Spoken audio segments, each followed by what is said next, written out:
Narito na ang inyong hinihintay. Ang programang magpapakita ng di nakikita. Ang nakatago ay ilalabas niya. Yes, yo! Topacio! Programang maraming ilalantad na mga sorpresa. Yes, yo! Topacio! At ngayon, narito na po sila. Ang mga kwento niyang ating mapapakinggan. Si Mr. Yes, Yes, Yo, Attorney Ferdy Topacio. Yes, yo! Topacio!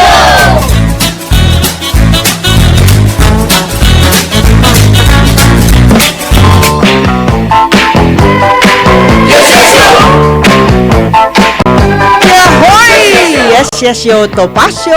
Magandang umaga po sa inyong lahat. Ngayon po ay 17 ng Abril 2026. At syempre, sa ngalan po ni Atty. Ferdy Topacio, ang oras po, alas 11:01 ng umaga. Wow. Nalibang ako. Pasensya na. Alam nyo guys, pag may kausap tayo mga importanteng tao, nalilibang tayo, di ba? Nalilibang tayo in the sense na merong kahulugan o kabuluhan ang mga tao na nakakausap natin. Alam nyo, yan ho kasi importante yan eh. Matuto tayo sa utak ng ibang tao yan. Marami ho silang mga experience na dapat nating i-share at ma-share, di ba? Dapat lahat tayo ay pare-pareho lang. Marunong mag-appreciate ng gawain ng iba. At ngayong araw na ito, alam niyo naman napaka-importante ho ng emergency na gagawin ho ni attorney. Kaya medyo ako muna ang inyong mga kasama. At sa araw na ito, ay marami ho tayong mapag-uusapang maganda dahil nandyan ho ang ating bisita. Yan. To follow po yan dahil bisita ho natin ay dating konsehal ng Caloocan. At siya po ay may bahay ng pinaka-pipitagan kong judge ng Caloocan City. Kita nyo alam nyo ho, marami ho tayong dapat matutunan. Hindi tayo nakatutok lang sa problema ng bansa. Bagamat marami hong problema. At dapat tayo bilang isang Pilipino ay magkaisa para hanapin ang solusyon ng problema. Yan. Hindi po puro na lang tayo hatred. Hindi ho natin masisisi ibang tao, no? May mga ganun ho talaga. Pero sabi nga po, pasasaan ba't darating din ang panahon na magkakaisa ang lahat. The good news is, ngayong araw na ito, alam niyo naman, ay natutuwa tayo dahil mukhang magsasara na ang Middle East, 'di ba? Ang Middle East program ng kanilang pag-aaway. Yan. Talaga yung away nila ang iniisip natin walang katapusan, pero nararamdaman ko yan. Palagay ko yan din ang nararamdaman ni Atty. Topacio, at hindi lang yan, si Master Hans Chua, nararamdaman Master Hans Kua, yan, nararamdaman din po niya. Alam nyo, ang damdamin ng isang positibo. Sabi nga, ngayong weekend na to, dapat positibo tayo Bakit? Kasi ho, kapag ganitong weekend, marami ho tayong magagandang bagay na nakikita. Kita nyo, pag Friday hong ganito, wala hong traffic. O, diba? Ibig lang hong sabihin, medyo nag-relax ang ating mga kababayang iba dahil sila po'y walang pasok. Definitely, yung mga government employee po, kadalasan, pag Friday po ay nasa kanilang mga tahanan. Yan po ay isang magandang bagay na instead na sila'y makibaka pa sa sobrang traffic ng ating lugar, ay nagtatrabaho na lang sila sa bahay, di ho ba? Or gumagawa sila ng mga ibang importanteng bagay na ginagawa po nila na talagang napakahirap po. Alam niyo ho, sa araw-araw na ginawa ng Diyos, hindi ho natin maiwasan na magkomento against dun sa trapiko, sa mga problema ng ating mga transport sector, di ho ba? At problema na rin ng ating mga kababayan, lalong-lalo na yung mga, sabi nga buhay na bayani, kagaya po ng mga driver. Driver ng kahit na anong sasakyan. Pribado o publiko, lahat po kayo para sa akin ay buhay na bayani. Bakit ho? Kasi kahit ho sinong tao, hindi ho makakarating ng mabilis kung wala po kayo. Di ho ba? Yan ho isang magandang bagay na dapat nating iniisip. At syempre, mahal ho natin ang kapwa natin. Kapag tayo po ay nagmamahal sa ating kapwa, lahat ho iniisip natin ang mga bagay na pwede nating magawa sa isa't isa. Ang paggawa po ng kabutihan ay yan po ay dapat nating laging isa puso isipin, ipagpasalamat natin sa dakilang lumikha dahil sa totoo lang po ang paggawa ho ng kabutihan lalong-lalo na paalala, yan. Kaya yung mga paalala ho ni nanay at tatay, isa puso natin yan. Hindi lahat ng magulang ay nasa bahay lang, di ba? Yung ibang magulang talagang nagpipilit yan, maghanap buhay, magtrabaho, kung paano sila makakatulong sa kanilang mga anak, lalo na kung yung anak nila ay merong napakataas na pangarap sa buhay, di ho ba? Ako ho, nangarap din ako, pero hanggang pangarap talaga. Ayan, ganun ho talaga. Basta importante ay nangangarap tayo. And importante ay positibo tayo. At lagi ho nating tatandaan, habang nangangarap po tayo, ay bibigyan din natin ng pag-aasa ang sarili natin, di ba? Enjoy! Dapat natin enjoy life. Kaya ho, yung aking bisita po ay tinawagan natin para makasama natin. Dahil ito ho ang isang magandang ehemplo ng buhay. At nako, marami ho tayong malalaman mula sa kanya. Siyempre, magbabatuhan kami ng mga aming mga karanasan, di ba? Karanasan namin kung paano natin matatangkilik ang mga bata simula pa lang, no? Paano natin sila mabibigyan ng magandang gabay. Yan. Ang gabay ho ng magulang, yan po kasi ang nagbibigay talaga ng ng magandang bagay. Kita nyo ha, kapag ang magulang mo ay maraming asset, kapag ang magulang mo ay maraming nagawa, di ba? Yung accomplishment ng magulang mo, ikaw na bilang isang anak, mas gusto mo pa na ang negosyo o kahit na anong ginawa ng magulang mo ay pag-ibayuhin pa, di ba? Lahat tayo dapat nangangarap tayo na yung ginawa ng nanay ko, ng tatay ko, dapat alagaan ko. Hindi kagaya ng ibang kaisipan. Yung ibang kaisipan kapag namatayan na magulang, agad-agad ang nasa isip, ibenta agad ito. Yan, ibenta yung bahay, ibenta yung kung ano man na pundar. Alam nyo guys, minsan nag-iisip-isip din po tayo dahil hindi ho sa pamamagitan ng pagbebenta ng anumang property ay kayo po'y magkakaroon na magandang pag-asa sa buhay. Kailangan isipin ninyo, dapat ngayon pangalan ho, kung kayo po ay may business o merong mas malaking kaalaman ng inyong mga magulang sa mga bagay-bagay, kayong mga anak, bilang isang anak, didikit na kayo sa magulang nyo, dikit na kayo sa nanay nyo, sa tatay nyo, yan. Kung ano man tawag ninyo, kay daddy o mommy, kay papa o mama, yan, dikit na ho tayo dyan. Bakit? Kasi po, si nanay o si tatay ay maaaring mas maraming experience kesa sa'yo. Bagamat, alam naman ho natin dahil sa edad naman, syempre, kailangan talaga si nanay at si tatay mas experience kesa sa'yo. But, meron hong mga kabataan naman na mas magaling na dihamak sila sa kanilang magulang. Yan naman ho ay kanya-kanya hong lifestyle yan. Ang lifestyle ho natin nakadepende rin ho yan kung paano ka naiwan ng iyong magulang, paano kanila itinaguyod, di ba? Dapat we always be thankful sa ating mga magulang kung sakali man na sila po ay wala na sa inyong tabi, ibigyan natin sila lagi ng mga magagandang alam nyo minsan importante din yung yung appreciative tayo kahit wala na sila, always appreciate them, no?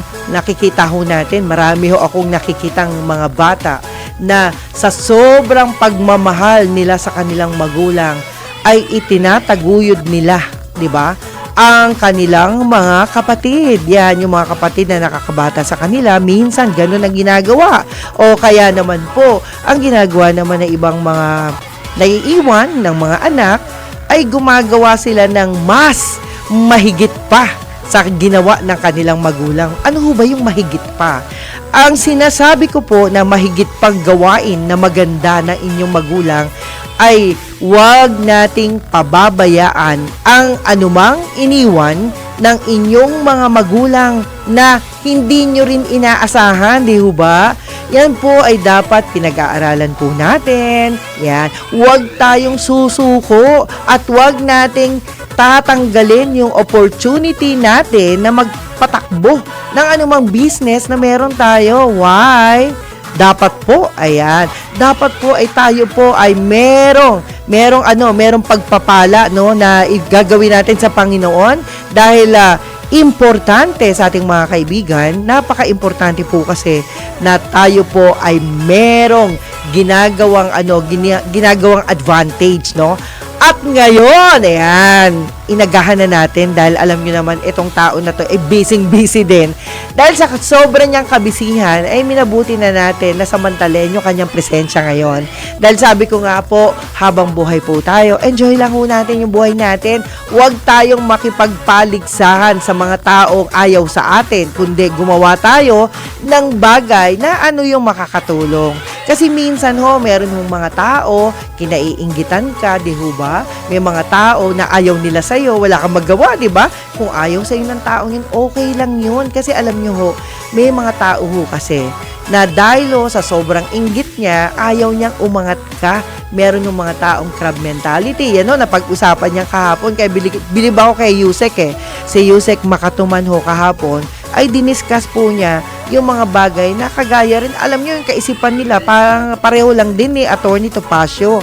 Hindi naglalayo kasi ang tao, kapag meron kang magandang damdamin para sa bayan, lumalabas yan na kusa. Hindi natin kailangan ng script, hindi natin kailangan ng mga bagay-bagay na kailangan pa tayong diktahan, di ho ba? Kasi tayo mismo alam natin kung paano tayo magmahal.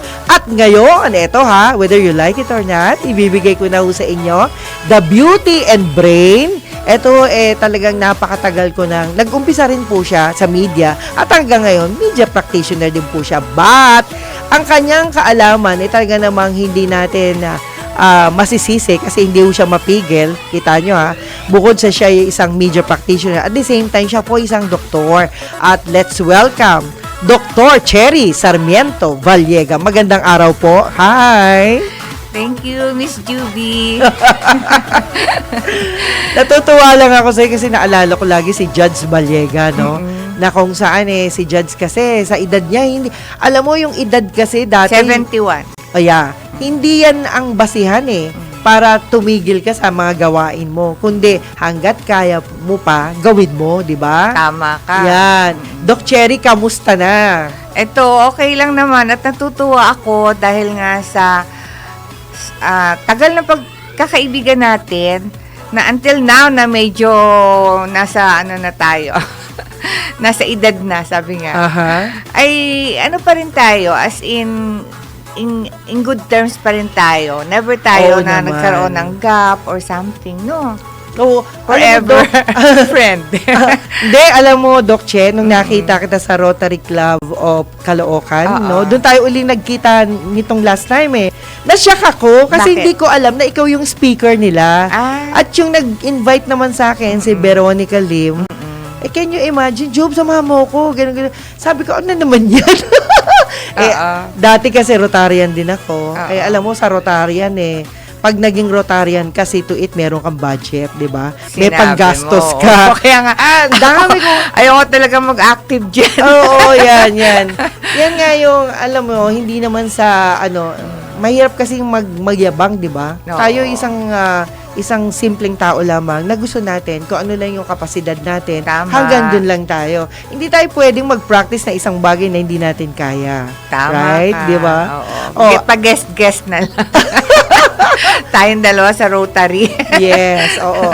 At syempre, thankful naman ako sa Panginoon kasi maraming tao nag-i-invite sa akin kahit honorary, no? Oo. Yung mga ganun. Kaya, honorary membership. Honorary diba? membership. Yung isang group doon, parang Kiwanis ba yun? Parang gusto ka rin nilang invite. Yes, kinukuha din nila ako. Oo. Sabi ko, ba't gusto nyo ako? Di ba dapat ang kunin nyo yung mapera?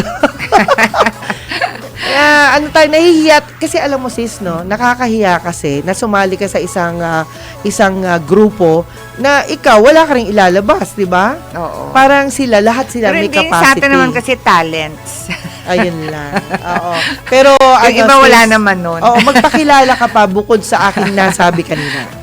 Well, actually, yun nga, nabanggit mo, Sis Jubes, ako ay sa ngayon, nasa media pa rin, though, nung nagkahiwalay nga tayo, nagkaroon ako ng show sa IBC 13, yung one-on-one. Hindi ko alam, nasa Channel 13 ka na pala. Oo, at saka yung ugnayan sa Trimedia. Nung time na yun. Punta ka ng Japan. Okay. So, tapos naging city councilor nga ako ng Caloocan. Oh, hindi ko rin alam. Hindi ko rin alam yun.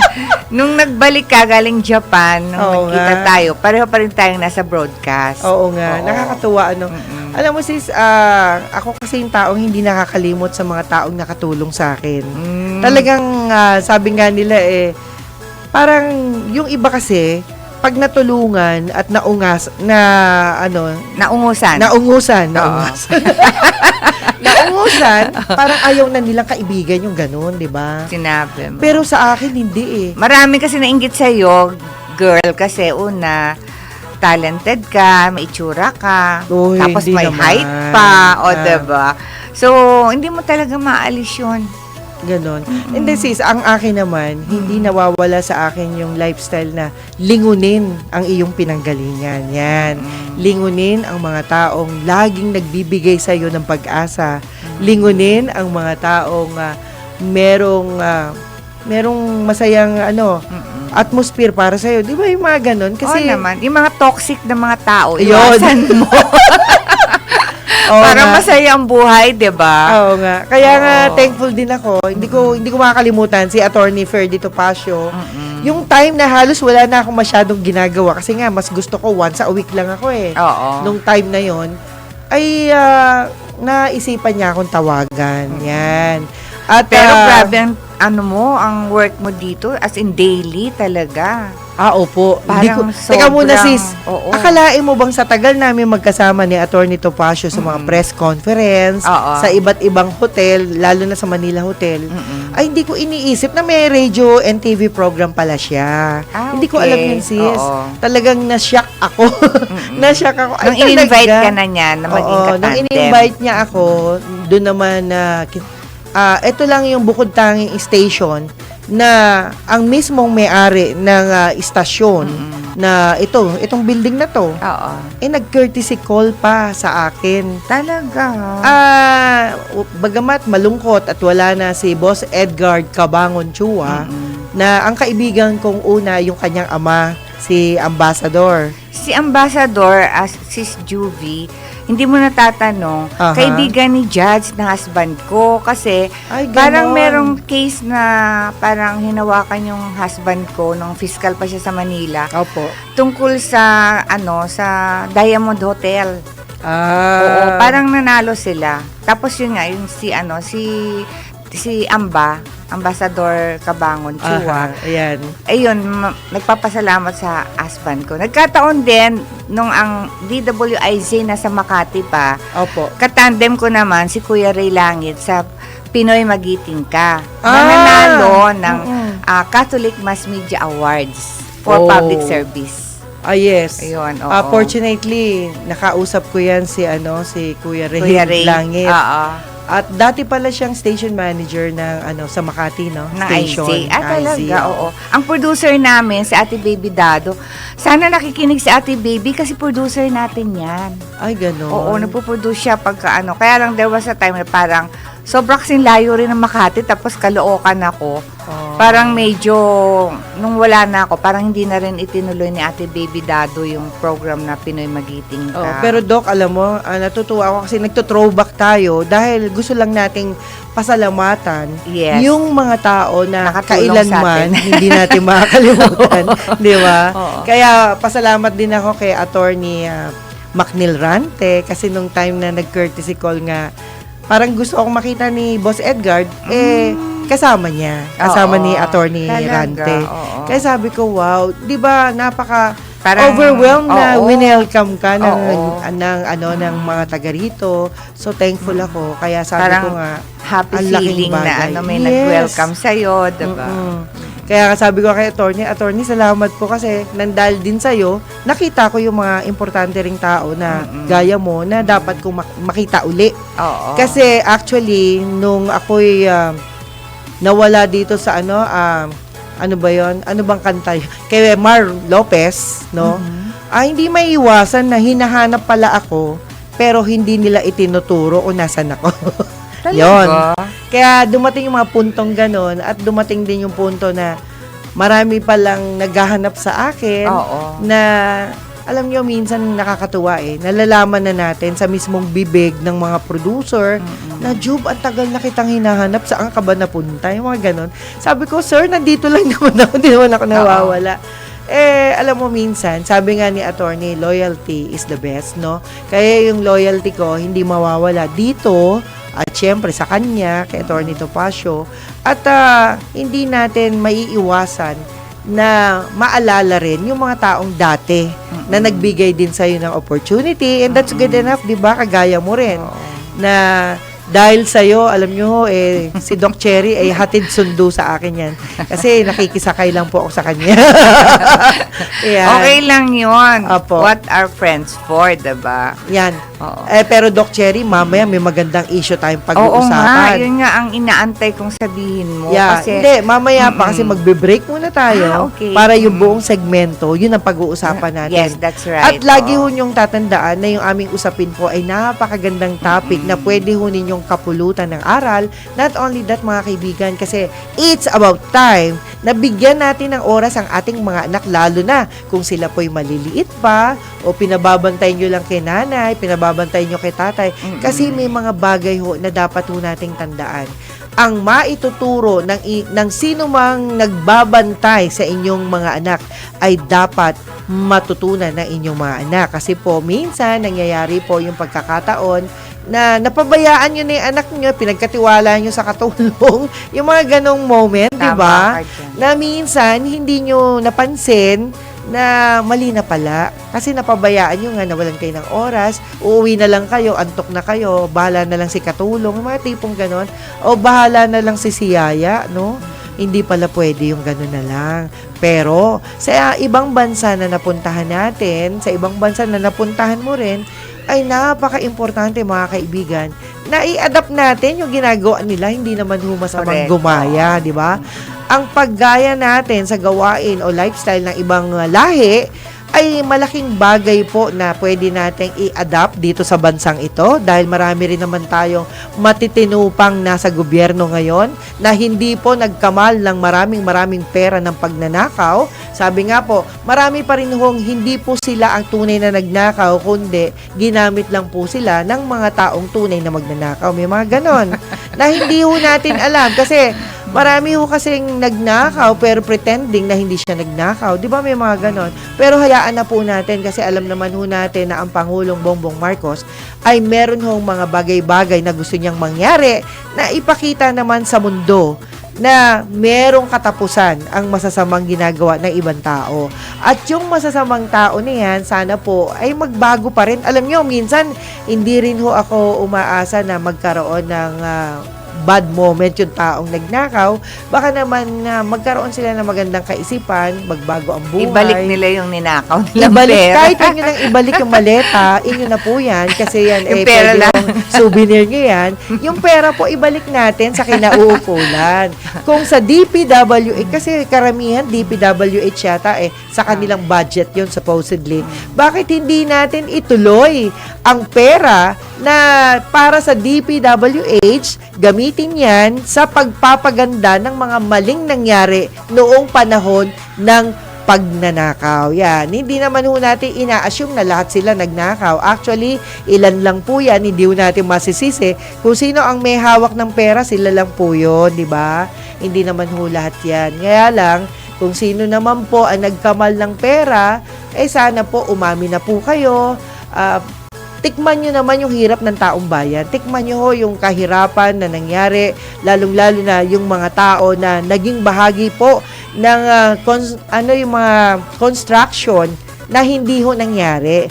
Yung mga ghost project, di ba? Flood control. Diba? Ituloy po natin yan. Alam nyo ho, pag naituloy po yan, yung mga nangyaring hindi maganda, maaring makalimutan po yan ng maraming tao. Kasi I mind you guys, ang Pilipino, hindi po yan nagtatanim ng anumang masasamang, kita nyo, tingnan nyo, di ba?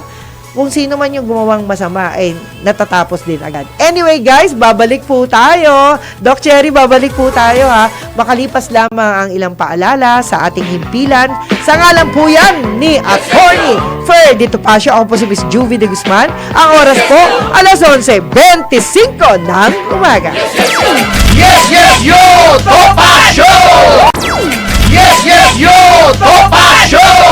Si Mr. Yes Yes Yo, Attorney Ferdy Topacio. Yes, yes, yo, Topacio!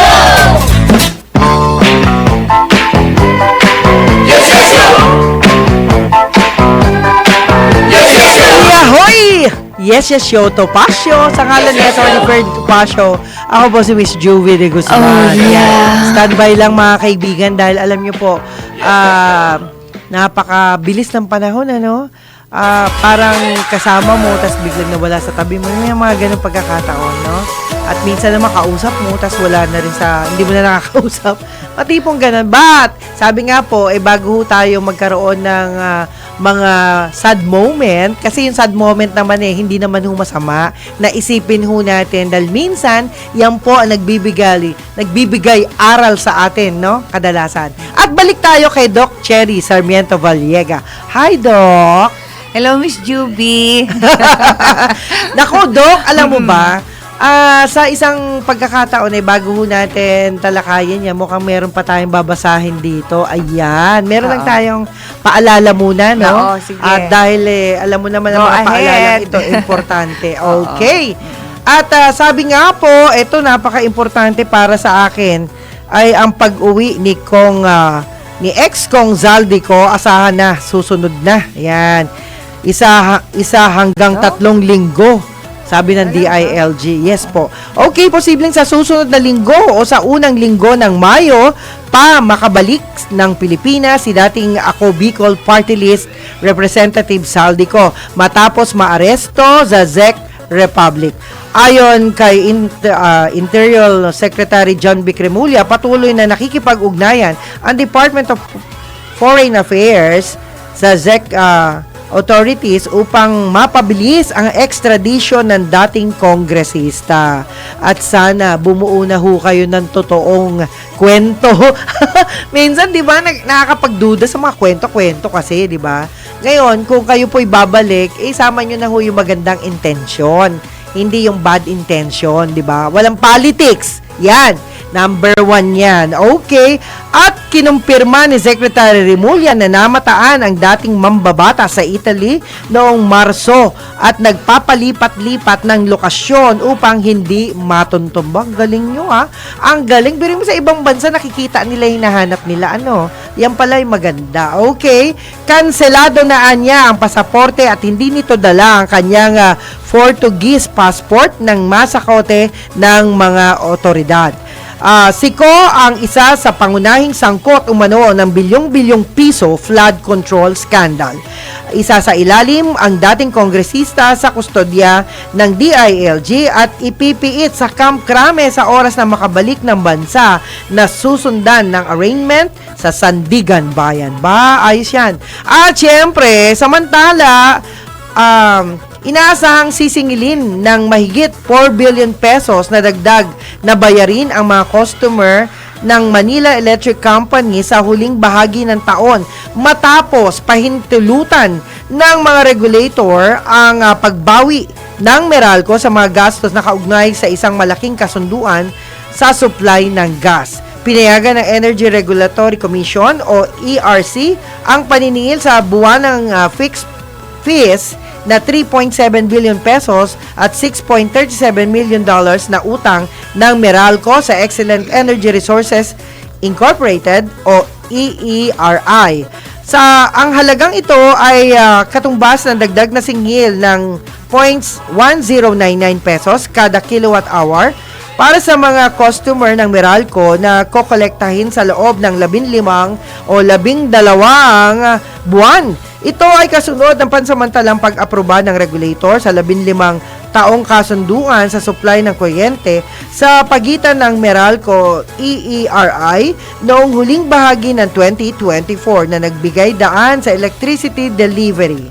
At ayon naman dito, tiniyak ng Department of Energy na walang inaasahang power interruption ngayong tag-init dahil sa pagtaas ng presyo ng diesel. At syempre, ayon kay Energy Secretary Sharon Garin, patuloy ang koordinasyon ng ahensya sa mga power plant, yan, lalo na sa kanilang maintenance schedules upang masiguro ang tuloy-tuloy na supply ng kuryente.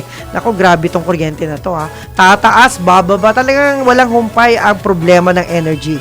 Nasa 3% anya lamang na mga consumer ng kuryente ang umaasa sa diesel. Karamihan gumagamit ng generator set sa mga off-grid areas. Nilinaw ni Secretary Garin na nakipagpulong ang DOE sa National Power Corporation upang tiyakin na may sapat at mas murang supply ng diesel para sa power generation. At ayon pa rin, tiniyak ng Department of Energy na sapat ang supply ng petrolyo. O yan ha, huwag kayong mag-alala kasi sapat nga daw yan ng petrolyo sa bansa, kaya hindi kailangang mag-import ng mas mababang kalidad na Euro 2 fuel. Ayon kay Energy Secretary Sharon Garin, papayagan lamang ang pag-import ng Euro 2 kung magkukulang ang mas malinis na Euro 4 fuel, lalo na dahil sa tensyon sa Middle East. Samantalang option lang ito para makatulong kung tumaas ang presyo ng langis. Nilinaw din niyang hindi gobyerno ang mag-aangkat kundi mga kumpanya ng langis kung kinakailangan. At nailabas na ng Department of Budget and Management ang 68.1% o 4.6 trillion peso ng 6.7 trillion peso sa 2026 national budget nitong Marso. Mas mabagal ito kumpara sa 80.7% na release rate sa parehong panahon noong 2025 na nagpapakita ng mas maingat na paggastos sa pamahalaan hanggang taon o ngayong taon.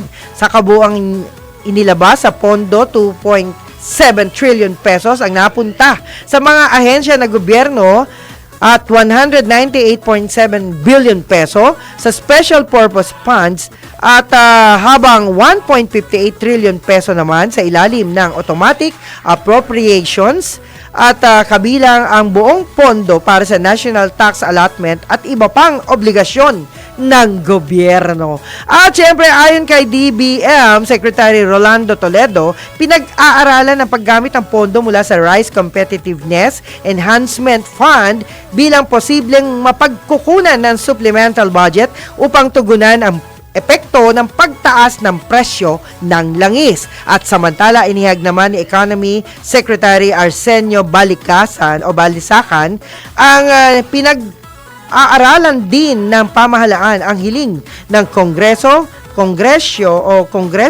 para sa mga karagdagang budget, ngunit nagbabala na maaari nitong mapalaki ang fiscal deficit.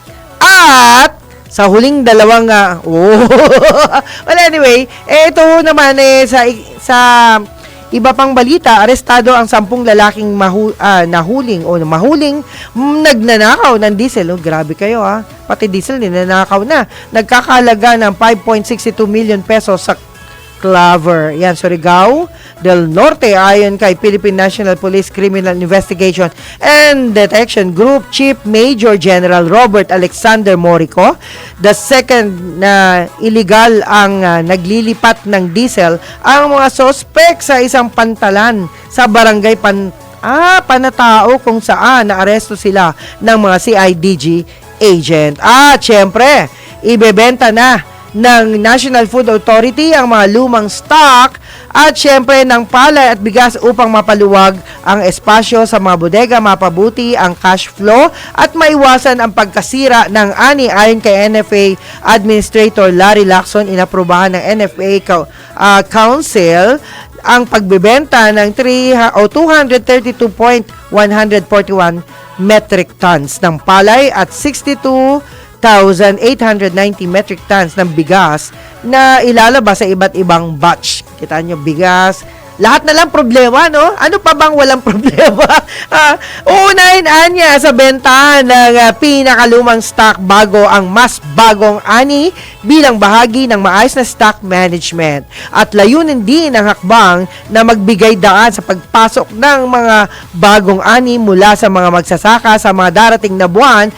Batay sa Rice Tarification Law, pinapayagan ng NFA na mag-dispose ng milled rice 3 buwan matapos itong maproseso at palay 6 na buwan matapos maimbak. At syempre sa usapin ng presyo, inaayos pa ng NFA ang mekanismo ng floor price gamit ang datos mula sa Philippine Statistics Authority na inaasang papalo sa pagitan ng 22 hanggang 28 pesos kada kilo kilo. At ang huli, ikinasa na ng National Food Authority ang pagpapadala ng supply ng bigas sa Cebu at para mapatatag ang buffer stock nito. Yan. At good news yan, sa gitna ng operasyon personal na ininspeksyon ni NFA Admin Larry Lacson ang pagkarga ng well-milled rice sa barko sa napatungong Cebu mula Occidental Mindoro. Ayon sa NFA, sinimulan ni ito noong ika-13 ng Abril at target na makumpleto ang loading ngayong linggo para agad maipadala ang supply sa mga lugar na nangangailangan kasabay ang pinaigting na monitoring ng ahensya sa distribution ng supply ng pagkain sa bansa. Kita nyo na?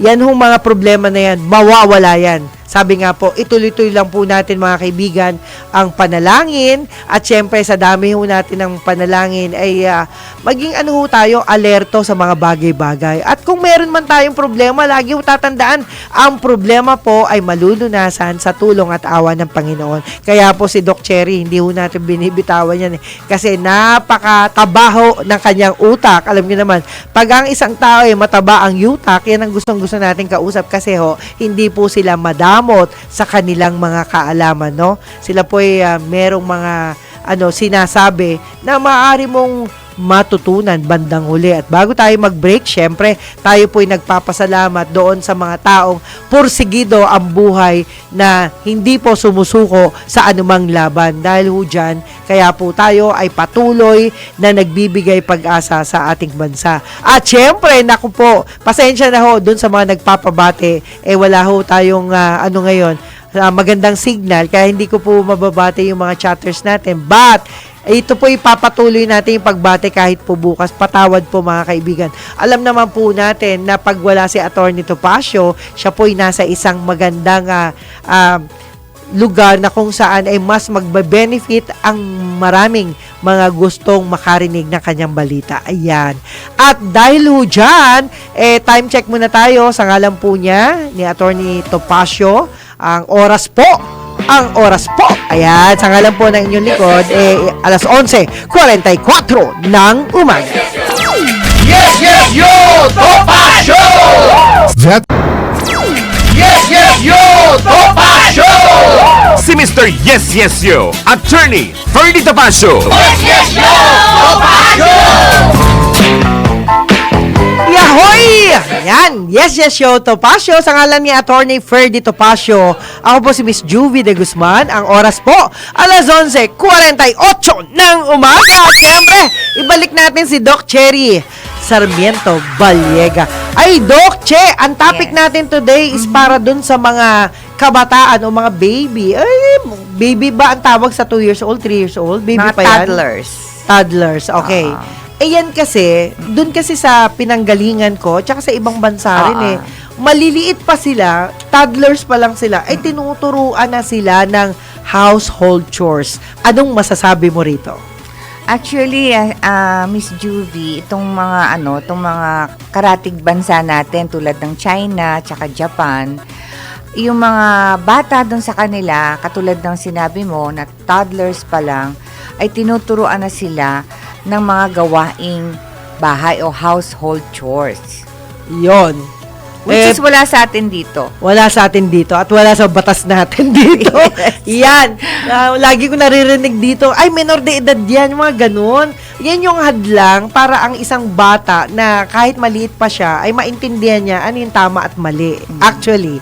Well, ipinupuntos ko po ito para ho dun sa mga friendship natin, sa mga young nanay, young tatay, di ba? Marami ho dyan na hindi naman nila ginusto pero nangyari yung maagang sitwasyon yan. At hindi lang po yan, sana po additional na lang to para dun sa mga sa DepEd siguro pwede nating i-share to kasi alam mo Doc importante rin na meron tayong sinishare. Hindi yung puro na lang tayo batikos sa batikos, diba? Kasi meron namang pwedeng gawin pa. Kaya para kay Secretary ng DepEd, siguro po maganda ho ito yung aming ma-share sa'yo. Sa ngalan po yan ni Josephine Salvador ng Rosario Medical Center na kung saan ito talagang napakatalino din. Matabang-mataba ang utak nito. Kasi yung ginagawa din ni sinasabi niya Governor nanay, si Governor Nanay Pineda, kung tawagin nila, no? Actually, hindi ko pa ito namimit eh. Dapat, sis Jo, ipakilala mo siya sa akin. Kasi alam mo sis, at the age of 70 plus or 80 plus, no? Ang mga ganyang mga tao na ating, sabi nga, politiko na rin yan, di ba? Pero sila po ay maituturing nating public servant. Ito daw pong si Nanay Pineda ay parang gustong-gusto niya yung idea na ganyan. Pero syempre, dahil gusto niya, mas gusto natin, di ba? Ano yung gusto mo kapag toddlers? Ikaw nga, kung sakaling halimbawa, bigyan ka ng chance ni Secretary Sani Angara na mapunta man lang sa DepEd as advisor, anong unang, siguro, baka mabago ang batas kasi marami tayong mga Ideas. congressman na maaaring yung idea na yan pwede lang gayahin, di ba? Hindi naman tayo yung mambabatas. O kaya naman, baka meron din sa Senado na gusto nilang gayahin yan. Sige nga po.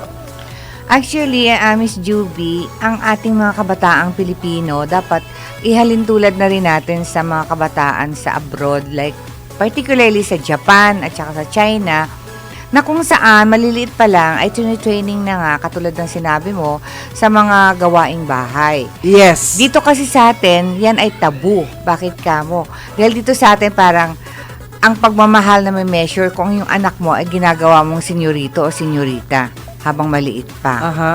Which is, pagdating ng panahon na lumaki sila, akala nila, pag nagwawalis sila, inuutusan mo magwalis o maghugas ng plato. Inaalila.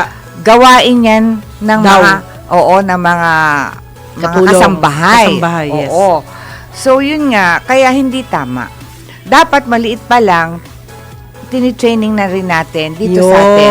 Ba, maganda yun. Oo. At hindi lang ho yan, mga kaibigan, dapat ituring po ng mga anak ninyo na pag inutusan nyo sila, ibig sabihin, love na love nyo sila. Bigyan nyo sila ng dahilan bakit sila kailangang sumunod sa inyo. Bagamat hindi pa ho ito batas ha, pero the point na ipapaliwanag ninyo ng tama doon sa mga toddler o kaya yung mga sabihin na nating bata, no? Oo. Bago pa mag-elementary o elementary student, na kapag inutusan nyo po sila, alam mo anak, napakaswerte mo. Kasi maliit ka pa lang, marunong ka na maglinis, Oo. marunong ka na maglaban ng damit mo. Bibigyan nyo ho sila ng magandang dahilan. Sige nga, Doc. Pero alam mo, Sis Juvie, yung mga Chinese families dito sa Opo. atin sa Pilipinas, napapansin ko, lalong-lalo na yung may mga groceries, may mga tindahan, yung ginagawa nilang cashier, yung anak nilang bata. Marunong magsukli. Para marunong na siyang magsukle, marunong bilang ng pera. Pero alam ko, abacus ang ginagamit nila. Hindi, Yung meron na silang ngayon calculator. cashier, yung cashier, cashier oo. box, diba? Pwede, Meron pwede, sila. oo. Cash box. Yeah, Anyway, cash box. oo. Okay. So yun, sana gayahin ng ating mga Pilipino kasi hindi ho pagmamahal sa isang anak ang hindi mo tuturuan ng mga gawain. Opo. Hindi pagmamahal yun. Pero alam mo sis, since na nanggaling tayo sa bansang Hapon, inabot ko naman na maituro ko sa anak ko. Kaya lang isa lang yung anak ko. Pero meron akong 2 pamangkin na sa akin din lumaki. No? Oo. Hello din kay Michelle at kay Micaela. No? Bali nangyari tuloy, parang 3 anak ko. Kasi wala na silang Magulang? Wala silang magulang. Okay. So nakakatuwa rin na kahit papano naturuan ko sila ng ganong asal na kapag nakakita kayo ng bagay na pwede naman ninyong gawin sa pagwawalis, ginagawa agad nila May yan. dumi, pulutin. Pulutin. Tapos hindi lang yun sis, yung mismong kinainan nila. Kasi Yes. dahil nga sa sobrang busy ko, syempre, hindi kami nagtatagpo-tagpo sa isang kainan lang sa mesa. Isang oras. Which is, oo. eto naman sinasabi nila, family hour to. Dapat sabay-sabay kumain. Yan kasi yung lumang katuruan nung araw di ba? Which is hindi na pwede ngayon dahil Hindi na pwede kasi sa lahat sobrang busy. busy. Oo. Yes, oo.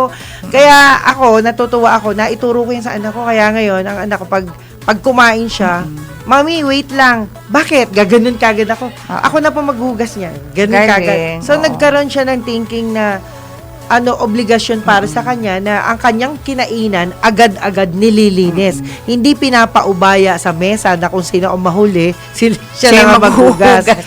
Pero meron din ganung usapan, 'di ba, sa mga magkakapatid. Oo. Ikaw, Doc, anong ginagawa mo? Actually, meron akong sad na experience, Sister Juvie. Bakit po?